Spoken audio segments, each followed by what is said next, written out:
sou a Gabi Xavier e hoje chegamos naquele vídeo de Shingeki que todo mundo espera todo mês, que as pessoas não paravam na BGS falando tô esperando logo o capítulo 99 sair, quero logo o vídeo desse mês, e finalmente chegamos. Finalmente chegou, finalmente saiu, e se você está com medo aqui pelo título, por qualquer coisa de ter um spoiler, calma que você só vai saber spoilers desse capítulo se você continuar assistindo o vídeo agora. Se você não for inscrito ainda e por acaso caiu nesse canal, a gente tem vídeo de Shingeki direto de vários outros assuntos, então se inscreve aí para receber todas as notificações. E curte o vídeo se você estiver gostando, porque isso ajuda muito o canal e ajuda também o YouTube a entender que você quer continuar recebendo notificações do meu vídeo. Vamos falar do capítulo então naquele formato que você que acompanha aqui o canal todo mês já sabe. Eu vou mostrar algumas das páginas que saíram, fazendo um resumo dos principais acontecimentos, um resumo que eu vou fazer aqui. E claro, se você quiser saber mais detalhes e a experiência completa, você vai ter que ir lá no capítulo e ler direitinho no mangá. Não esquece de depois deixar aqui nos comentários o que você tá achando desse capítulo e o que tá achando do mangá, porque eu acho que o capítulo 100 vai vir com algo bem impactante, pelo menos assim eu espero. Vamos começar então o resumo dos principais acontecimentos, os highlights desse capítulo 99 de Shingeki no Kyojin. A gente começa esse capítulo 99 com um pequeno flashback do Rainer, da Anne e do Bertolt, enquanto eles ainda estavam parados, e o Bertolt comenta nessa hora que ele continua tendo sonhos, pesadelos na verdade, com aquele homem que se enforcou e eles tinham se apoderado da história dele sobre o dia da invasão dos titãs para dizer o que eles tinham feito naquele dia, né, pro pessoal ali de Parades. E aí o Bertolt termina dizendo que ele acredita que aquele cara desejava ser julgado por alguém após ele ter abandonado pessoas à morte só para se salvar. E aí fica um paralelo entre eles e o cara, porque depois corta ainda pro Rainer atordoado depois de encontrar um Eren mais velho que tá ali em Marley inesperadamente. E o Eren parece que tá bem frio e cauteloso, bem calculista com as ações dele, seja lá quais forem os planos dele, porque ele inclusive dá uma ameaça bem sutil e bem direta pro Rainer, para que ele sentasse ali e ficasse quieto, porque ele comenta bem calmamente que eles estão embaixo de um prédio cheio de pessoas assistindo o que vai acontecer lá no festival e deixa à mostra a mão dele que tem um corte, como se fosse olha, um passo errado e eu me transformo aqui em titã e mato todo mundo lá em cima. E esse corte na mão do Eren sangrando, sem regeneração, sem transformação, deixa bem claro que o Eren sim tá conseguindo controlar sua regeneração muito bem. Não adianta a gente pensar em um Eren do passado, um Eren adolescente, um Eren jovem, porque esse Eren de agora parece amadurecido e bem diferente. Além disso, o Eren também fala que o Pequeno Falco tem que ficar ali pra escutar toda a história junto. Antes de começar o festival, o Lord Tybur tá ali nos bastidores e aquela asiática mais velha que a gente viu no capítulo anterior vai falar com ele, que tá bem nervoso ainda, visivelmente nervoso, e a gente descobre que ela é da família Asmabito,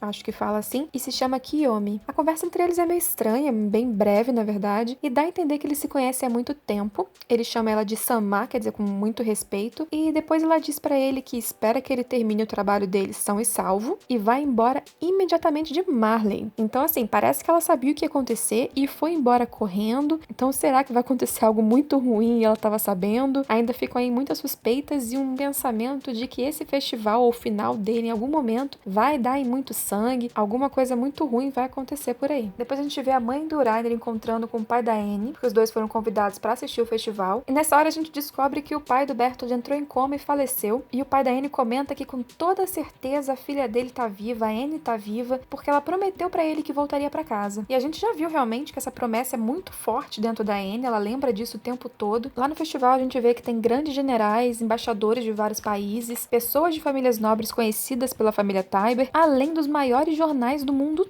todo. Todo mundo reunido ali naquela hora, todo mundo reunido para um grande acontecimento, todo mundo que pode estar ali no meio de um evento catastrófico, não sei, quem sabe. De repente um soldado marleniano aparece ali no festival e convoca os guerreiros de Marley, a Pike e o Porco, né, o Galliard e o Zack, os três que têm ali poder de titãs, dizendo que o general Magath estava chamando eles. De volta lá pro Eren e pro Rainer, o Rainer questiona o Eren sobre o motivo dele estar ali, e o Eren diz que era pela mesma razão que ele, sem dizer claramente o quê. E fala para que eles ficassem quietos e ouvir que o festival acabou de abrir as cortinas e ia começar, então ele claramente ali quer que eles escutem o que vai ser dito no festival. Será que ele já sabia o que ia rolar lá no festival? E aí o Lord Tybur começa a contar uma parte que é muito interessante, não só para quem tá ouvindo, mas pra gente também, que é sobre a história da Grande Guerra Titã, e aí ele começa a contar primeiro como todo mundo conhece. Ele fala com várias encenações acontecendo ao mesmo tempo ali no palco, sobre como os Eldianos dominaram o mundo com o poder dos titãs, como eles tiraram tantas vidas, fala que um estudo recente estimou que as perdas por causa dos Eldianos foram triplo do tamanho da sociedade atual deles, fala sobre como tantas histórias e culturas foram perdidas por causa do Império Eldiano, e aí, quando eles não tinham mais inimigos, então, os Eldianos teriam começado a lutar entre si, o que daria origem então a Grande Guerra Titã. Então as famílias eldianas com o poder de 8 dos titãs originais, né, porque o fundador estava ainda com a família real, com o rei Fritz, lutaram entre si e tudo isso envolveu várias tramas de traição, sangue, enfim, uma grande guerra de fato. Mas aí o que é dito é que um marleniano, um herói chamado Elos,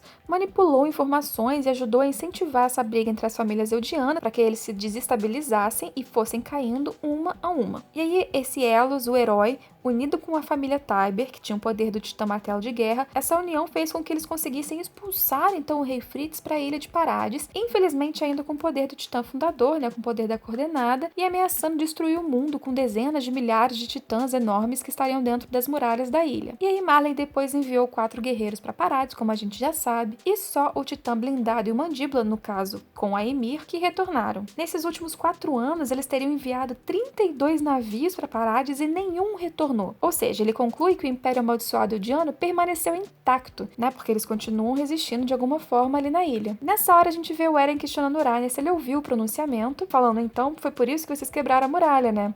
4 crianças tentando salvar o mundo. 4 crianças ingênuas que não sabiam de nada ainda. E o Eren naquele momento ainda tranquilíssimo e parecendo que sabia exatamente o roteiro de tudo que ia acontecer, pelo menos a impressão que passa. O Lord Tybur ali nos bastidores ainda muito nervoso enquanto a encenação acontece, e enquanto aquele soldado marleniano tá levando os guerreiros titãs teoricamente para falar com o Magaf, o soldado fala pro Zack não ir com eles para ele ir direto pro portão da frente, né? Estranhamente separa o Zack do resto e ele segue com a Pieck e com o Galliard. Nessa hora a gente já vê que a Pieck parece bem desconfiada, perguntando se não conhecia esse soldado de algum lugar, e ele desvia da conversa, diz que estava servindo em outra base e não estava ali para conversar com Eldianos também. Aí ela fala que é uma pena e acrescenta que ele tem uma bela barba. Fala um comentário assim bem solto, bela barba, e já já eu comento sobre isso. Nessa hora, de repente, a Pieck faz um negócio muito estranho, que todo mundo acha estranho, não é típico dela, porque quando um soldado marleniano dá um oi para ela, dá um alô ali para ela se joga para abraçar ele, dá a entender que esse era um daqueles caras que provavelmente fica dentro daquela estrutura metálica de armas de guerra que o Titã Quadrúpede carrega, né, que a Pieck carrega. Nesse momento, parece que ela pode ter passado alguma mensagem para esse cara durante o abraço, porque afinal ela estava nitidamente desconfiada e ela é bem inteligente, a gente sabe disso, e ela pode ter se precavido de alguma forma. Principalmente porque essa não seria uma atitude comum dela, né, sair abraçando as pessoas. E em seguida, de fato, o tal soldado leva eles para um local fechado e faz eles caírem em uma armadilha. Nessa hora dá um close ali na cara e muita gente tá achando que é alguém de Parades, muitas pessoas falam que parece com um Connie mais velho, e até faria sentido porque quando o Quadrúpede vai resgatar o Reiner junto com o Zack, eles estão perto da Hand e do Jean, e também o Connie estava ali perto de tudo aquilo, então ela poderia realmente ter visto um Connie mais novo, e justamente aí faria sentido ela falar da barba de alguém, bela barba, porque ela viu aquela pessoa em Parades mais novo, reconheceu, e de repente viu ele ali mais velho, barbudo, porém reconhecível pela memória dela. Fora dali, o Falco começa a perceber então que o tal Sr. Kruger que ele tem conversado há dias pode ter vindo de Parades. No festival, então, o Lord Tybur apresenta pra plateia uma parte da história do Império Eldiano que ninguém conhecia, nem a gente, na verdade. E essa é uma parte interessantíssima do mangá, que faz a gente entender várias coisas que não tinham resposta até então. Porque ele fala que com as memórias que ele herdou do Titã Martelo de Guerra, ele tem a verdade absoluta, o que realmente aconteceu durante a Grande Guerra Titã. E é isso que ele vai contar agora e mostrar pra todo mundo. Na verdade, não existiu Elos, não existiu nenhum herói marleniano, e nem os Tybur também foram salvadores de toda essa história. O verdadeiro herói, na verdade, teria sido o rei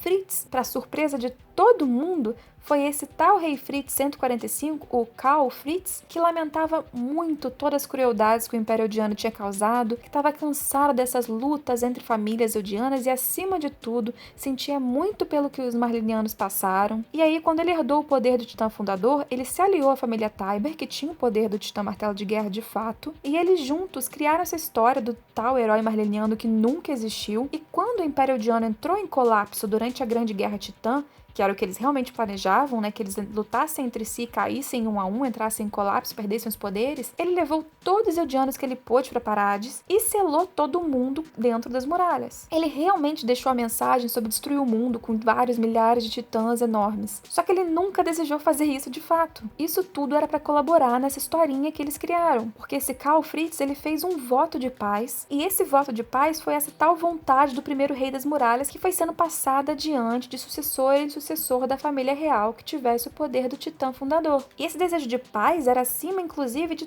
todos os sofrimentos que os Eldianos ali dentro pudessem passar. Eles podiam ser mortos por titãs, eles podiam passar por qualquer coisa porque era uma expiação de todos os pecados que aquele povo tinha cometido e feito os outros sofrerem tanto ao longo de tantos anos. Mas antes dessa desgraça total dos titãs, ele queria um pouquinho de um paraíso que ele criou dentro daquelas muralhas, um pouco de paz realmente. E aí tá a explicação então que muita gente buscava do porquê que o rei Fritz, que tinha um poder da coordenada, o poder de controlar titãs, por que ele não interferiu para acabar com a Grande Guerra Titã? Ele não queria acabar. E por que ele não fez nada quando as muralhas foram quebradas, assim que as muralhas foram quebradas? Porque o pai do Eren pegou o poder depois. Ele não fez porque ele não desejava acabar com aquilo. Ele não desejava entrar em guerra, ele não desejava impedir que aquilo acontecesse. E enquanto o poder do Titã Fundador continuasse na família Fritz, essa vontade de paz continuaria sendo passada, porque o total do poder do Titã Fundador seria acionado, inclusive essa vontade tão forte do rei Karl Fritz, que foi sendo passada de sucessor a sucessor Fritz. Todo mundo no festival ouviu a história e ficou chocado, sem entender então contra qual ameaça eles têm lutado até agora, já que então o rei Fritz e o pessoal da ilha não era ameaça. E é aí que o Lord Tybur conclui, dizendo que o poder do Titã Fundador não estava mais com a família Fritz e, por isso, esse voto de paz não permaneceria ativo. E aí ele termina dizendo que, então, o nome da pessoa que, segundo ele, está contra o desejo de paz da humanidade é Eren Yeager. E a gente corta ali pro Eren ouvindo tudo aquilo, pacífico, tranquilo, parecendo nada surpreso, e várias perguntas continuam e ficam cada vez mais fortes. O que o Lord Tybur quer? Qual o objetivo dele mostrando aquilo tudo? O que ele tá esperando? Por que o Eren não reage àquele pronunciamento? Por que ele parece que sabe exatamente o que vai acontecer? Será que eles têm vários informantes? Quem tá na ilha com ele? Onde vai terminar esse pronunciamento? Será que teremos um capítulo 100 bem sangrento por aí? E o Zack, será que ele sabe de alguma coisa? Temos muitas perguntas e eu espero que várias respostas venham nesse próximo capítulo, que eu acho que vai ser bombástico, que é o capítulo 100. E aí, o que vocês acharam desse capítulo? Eu acho que a gente continuou esquentando pra chegar em algo maior. Eu ainda aposto que vai dar algo muito maior nesse festival. É impossível que seja só um momento de anúncio de guerra. Pelo menos eu sinto que tem alguma coisa sangrenta, alguma coisa muito impactante chegando. Ainda não consigo saber exatamente o que o Lord Tybur quer, o que ele tá tramando, o que ele tá tendo nesse plano de dizer pro mundo inteiro que de repente a gente descobrir que o rei Fritz, na verdade, ele era um cara legal, que ele era um cara que acabou com a guerra toda, que aquela farsa toda do herói de Marley, de tudo que justificava Marley, na verdade, foi tudo muito transformado pela família Tybur, inclusive com a ajuda da família Tybur e rei Fritz, que se sentia culpado por tudo que os Eldians fizeram e que achava que ele queria ter um momentinho de paz e que se eles fossem destruídos depois, as muralhas fossem destruídas, se os Eldianos ali dentro todos fossem mortos, ele não faria nada porque eles tinham culpa no cartório. Então essa grande verdade, o propósito do primeiro rei da muralha, aquilo que a gente nunca sabia, o que fazia ele não querer lutar, agora a gente já sabe. A gente não sabe por que o Lord Tybur tá contando isso, a gente não sabe se o Eren tá com mais alguém ali, que parece que ele tá muito frio, bem calculista, ele tem algum plano muito bem armado, a gente não sabe ainda o que é. A gente não sabe ainda o que o Zack tem a ver com o Eren, se eles têm alguma coisa a ver, mas o fato é que aquele falso, teoricamente falso, soldado de Marley prendeu a Pieck e o porco e não prendeu o Zack, mandou ele pra algum outro lugar. O Eren parecia muito ciente do festival e querendo esperar ver o que ia ser dito. Não pareceu esboçar nenhuma reação quando disseram que ele era o novo inimigo da humanidade. Então acho que tudo tá muito ainda nebuloso. Aquela asiática mais velha que não parece ser nada Mikasa, ela parece que sabia exatamente o que ia acontecer ali e meteu o pé rapidinho, o que faz a gente pensar mais ainda que alguma coisa muito ruim vai acontecer e por isso ela queria ir embora. Então tem muita coisa ali, muita coisa importante pra acontecer. Ainda não sabemos o que. Eu sei que eu tô muito ansiosa pro capítulo 100. Deixa aqui as suas impressões, o que você espera pro próximo capítulo, o que você espera pra essa história toda e o que tá esperando a gente daí pra frente. Não se esqueça de curtir esse vídeo se você gostou, se inscrever no canal se você ainda não for inscrito e a gente se vê em todos os próximos capítulos que ainda virão por aí de Shingeki e todos os próximos vídeos do canal. Tchau, tchau!